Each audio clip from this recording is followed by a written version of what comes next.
So you're tuned into the first episode of Coffee with SamPaul. I am, of course, the host, SamPaul. We are joined today by our very first guest. Those of you may possibly remember him as DJ Shano from Tradie's Tunes on 4ZZZ Radio. He now goes by Mr. Gore, and he has a podcast in the making called Confessions of a Tradie, and we're going to find out a little bit more about that right now. How you going? Good, buddy. How are you? All right? Very good, man. Thank you for being the first off the rank. Our coffee's in hand, as people can see. Me with my dad cup. We've got the Star Wars cup for Mr. Gore. Better have a sip of that. So a lot of people know me also as the latte drinking musician. So Mr. Gore, tell me about. So you're talking about a podcast you want to put together that you're working on called Confessions of a Tradie. Yeah.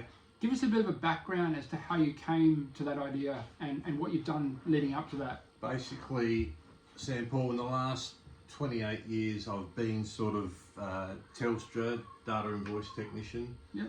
And over that time, the amount of tradies have come up to me and said, "Hey, can I tell you a few stories?" Yeah, nice. It's just, you're walking past a building site in town and you hear music. Yeah. So I thought, let's convert my hard hat to some earphones. Let's convert the tools of the trade to my voice. Yes. Because I love public speaking. All the toolbox talks. Yep. Used to be 200 people in the shed every morning. Oh, nice. I'd be doing the talk. Those of you out there who know me know I like to speak. So, yeah. In fact, we were talking before we started filming about how both of us talk a lot. So we will try and keep this to a manageable length. The previous 20 minutes is unrecorded, so we won't disclaim that. But no. Yeah. What happens off camera stays off camera. Exactly. Let's put it that way.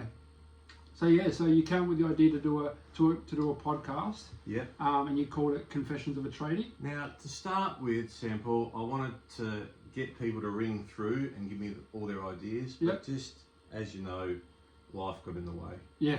Work, time, it's unreal. Yeah, I can imagine. And I sort of put it on the back burner. I started this off in about 2019 when I was doing my radio training with Sean Craig Murphy. Oh, nice. And I did all 3 courses there, did a voiceover course with Eddie Bye. Yep. So then this, like I said, work got in the way and I've had to sort of put it on the back burner, so to speak. Yeah, I know that feeling, man. Life's always throws you a curveball. It's crazy, it's crazy. And then I saw your new show on Facebook, Coffee with SamPaul, and I thought, let's get this face out there. Let's let it be known to the world. That, sounds like a good idea. So you're looking at doing a voice only one or a video podcast? I was originally going to do voiceover, but I'm thinking more and more voiceover / video out in the street interviewing, not just tradies, but shop owners, people in the community. The amount of stories you can get off the street from you. I can only imagine. Yeah, so hopefully none of those stories are about me. No.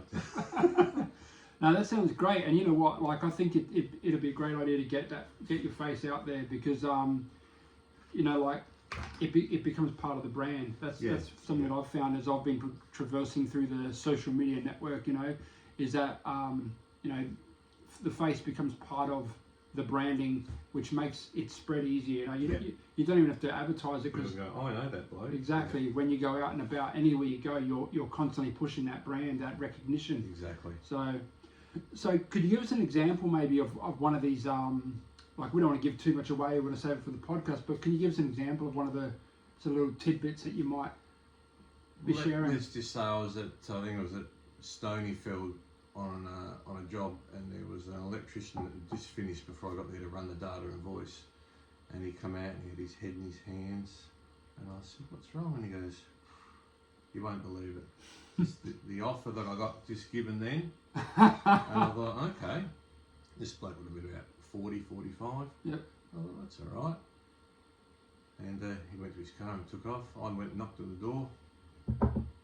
Shane from Telstra, if your phone line installed, to a somewhat 80-plus-year-old lady at the door, and I thought, I didn't say anything. I just moved in, did the job and left. So I could understand his stress. But, you know, and just many more times I've had people that have come up to me and said, oh, you wouldn't believe this job at Northaven or some, just all over Adelaide, just some of the stories that they come up with. Wow. It's sort of, it's a bit how's your father, so to speak, just quietly.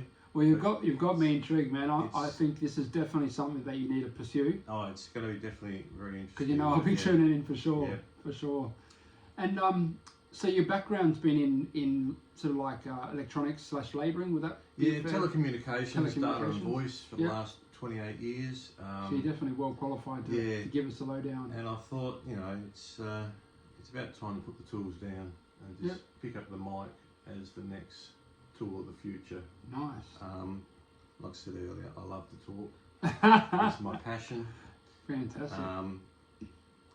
And what better place to do it than a podcast? But then you're only just being heard as a voice. Whereas I'm saying, if it's visual, people can see you and put the voice to the face.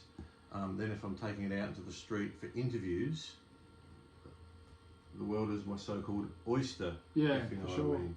I mean, you know, and I'm just spitballing here because as we're talking, I'm getting ideas, but I could imagine you could actually release it in two formats. You could do the visual one, put it up on, you know, your YouTube and things like that, but you could also take the audio and put it on your Spotify's and stuff. That way you're broadening the potential listening audience, and viewing getting all audience. the markets out there. Exactly, you know, because I know people that are dead set Spotify fiends. I like everywhere they go, they've got Spotify playing on their phone, in their headphones and things like that. But then I get others like my ex-girlfriend, she's a massive YouTube fan, you know, she gets home from work, on goes YouTube, she's watching music, you know, this, that and the other. So you kind of, you know, you're going to capture a bigger audience by doing that, you know. Don't just keep all your eggs in one basket. Just exactly. Spread the word. 100%. Or spread the word and the face. And let's face it, man, like everybody wants to know the deep dark secrets behind different jobs, you know. Like, I mean, I would never, before we started talking about this, I would never have thought to myself, oh yeah, there'll be some great stories in tradies that would be like, they come in. Now that you're explaining sort of a little bit about the kind of stories you're going to tell, I'm intrigued. It's got my brain hooked. I want to know more. And like, I wish you already had episodes out so I could tune in after we finish filming. So I personally feel like there's a good market there for it, and you definitely got a wealth of knowledge. Plus, you've got the radio background, which is fantastic because you know, they'll tie in perfectly. I just want to mix both of them together. So exactly. What caused you to pursue the radio line of work? I think it was back about 2019 when I did my radio training with Sean Craig Murphy from Australian Radio School, and I did all 3 courses, only because I think it was someone at the toolbox said, you like talking, don't you? You've got a perfect face for radio. And I thought, hello. So I'd always wanted to get involved, but I just didn't know didn't know what the next step was. And I think I was out the other side of town and I heard an ad over the radio. And I thought, I'll give that a call. And it just left a message, got a call back a few hours later from Sean Craig Murphy. And he said, my next course starts in 6 weeks, costs this much. And I just went for it. Like I say, the rest is history. Yeah, the rest is history. So that was before COVID. Yeah, it must have been pretty... I'm definitely an ideas man. I have ideas on the way to work in the morning from one traffic light to the next. I've got half a song written or 3 paragraphs on my next podcast. I just can't stop. Like, you go into my car any day now, you'll see pens, and I've got diary after diary, pens, papers. I need a diary to remember where I've kept my last diary. It's ridiculous. You know, it's funny. I always explain my setup in that regard to people, like the episode of The Simpsons. You know, when he's got the beers everywhere, stashed around home, at work, and everything. That's me with notepads. I've got a notepad in my delivery truck at work. I've got a notepad at the checkout at work. I've got a notepad next to my wallet in the kitchen. I've got one in my car. You know, anywhere I can stash a notepad, there's a notepad, and I got pens for days. Like, I'm the only person at my work that brings their own pen to work because that's how much writing is to me, that I need a nice pen. Not to mention, sorry for interrupting, social media. Then your phone goes off. Well, what's this? I'd rather not GPS, look in a street directory to see where I need to go. Or to have everything written down in the diary. People laugh at me at work. what's this Shane paper? That's the way I grew up, pen and paper. Yeah, 100%, man. Yeah, notes after notes. Yeah, like I will admit, I use my phone for certain things. Like if I don't have anything handy or I have a melody, I find it very hard to kind of write down melodies, so I'll use the voice recorder on my phone. But when it comes down to when I start working on my albums and stuff, I transcribe everything with pen and paper and put it all down to paper. And then use that to rehearse and things like that, because I'm the same. I grew up with pen and paper, and I think the way you were taught, isn't it? Exactly. Digressing from what we're here about, but to bring it back to what I will say is, you did mention to me earlier that you've dabbled in acting. Where could we see that? There's a Joel Edgerton and Sean Harris movie called The Stranger. Now I filmed this pre-COVID. It's released straight to Netflix. My wife said to me it's going straight on the cutting room floor. I said, hang on, easy. So I think it was a 10-hour day out the Portway. I got a feed all day, a free haircut, and probably a couple $100. But I appear for 8 seconds at the 27-minute mark. Bottom right corner as a detective sergeant, non-speaking role. Yeah. But hey, you've got to start somewhere. Oh, that's exactly right. I did a short film called Rusalka, which was a student film, and it was basically like a horror film about a guy whose girlfriend's passed away, and he really misses her, and he starts seeing things around the home which makes him think she's still there with him. And it actually was really fun. I just basically played a face on a laptop. It was like a video call, but but nothing as cool as what you've been doing, which is really amazing, man. It's my 8 seconds of glory, just quietly. So yeah, like you said, you've got to start somewhere, and fingers crossed. Watch this space. I'd only done an acting course probably a year beforehand, but that then coincided with the next radio course, and radio took priority, so I had to put the acting to the side and just step up to the radio. Yeah, cool. And that was probably another year after that I got a call. Yeah, right. Hey, we're doing a filming, and look at COVID sort of just put it on the shelf. Yeah. Held it off for a while. Now, we're probably almost out of time, but I did just want to touch on you. I've heard you mention a couple of times, both on and off camera, about songwriting.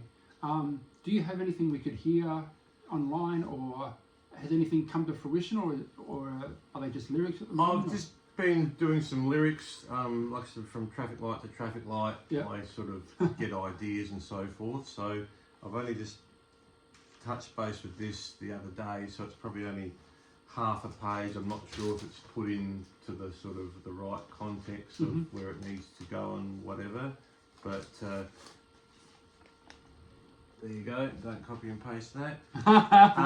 Yeah, but I reckon give it a couple of weeks and I might be able to appear back on your show again. Yeah, sure. And we might have a nearly presentable song.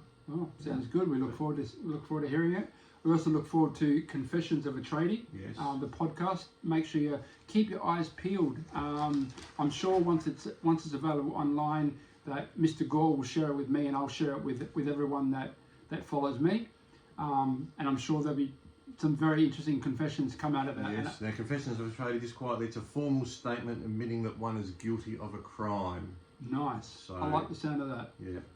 So keep your eyes and ears peeled for that one.